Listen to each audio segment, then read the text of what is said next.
তুমি আসতে বলছিলে বললাম কথা ঠিক আছে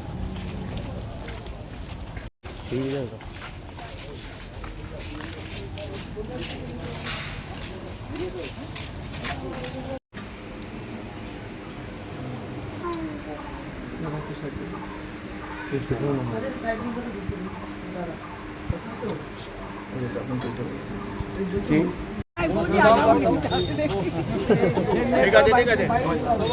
আচ্ছা সামনে কল আছে সামনে ট্যাপ আছে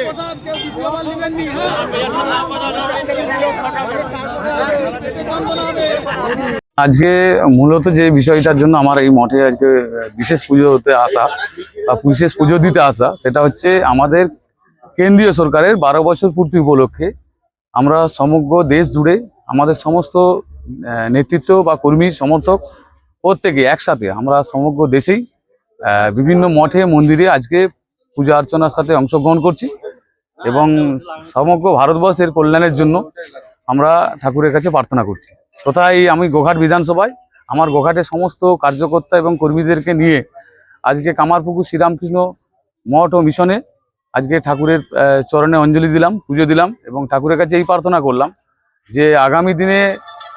ঠাকুর যেন আমাদেরকে এই শক্তি দেন যাতে আমরা মানুষের ভালো কাজ করতে পারি এবং পশ্চিমবঙ্গের মানুষ যে আমাদের উপরে আস্থা ভরসা রেখেছেন তাদের আস্থা ভরসার যাতে মর্যাদা আমরা রাখতে পারি এবং আগামী দিনে এই বাংলাকে যাতে আবার পুনরায় সোনার বাংলায় পরিণত করতে পারি সেই জন্য ঠাকুরের কাছে প্রার্থনা করলাম, ঠাকুরের কাছে আশীর্বাদ। সস্ত্রীক পুজো দিলেন, শুধু স্বস্তিক নয়, আমার গোঘাটের সমগ্র নেতৃত্ব আছেন, আমাদের মণ্ডল সভাপতি থেকে আমাদের গোঘাটের জেলা পদাধিকারী এবং জেলা কমিটির সদস্যরা আছেন, বুথ স্তরের সভাপতি থেকে আরম্ভ করে শক্তি কেন্দ্রের প্রমুখ তথা আমাদের বুথের বরিষ্ঠ কার্যকর্তারা প্রত্যেকেই আছেন। প্রত্যেকেই আমরা একবারে সংঘবদ্ধ এবং সংঘবদ্ধভাবেই ঠাকুরের কাছে এসে পুজো দিলাম এবং সকলের মঙ্গল কামনা করলাম, সকলের জন্যই প্রার্থনা করলাম। দাদা মাত্র আমি একেবারেই লোকসভাতে গিয়ে তাকে আবার লোকসভায় এনডিএ সমর্থনে আসছে, বিষয়টা বলি। আজকে এসেছি আমাদের সরকারের 12 বছর পূর্তি উপলক্ষে বিশেষ পূজা দিতে, তাই আজকে কোনো রাজনৈতিক পার্ট নেই।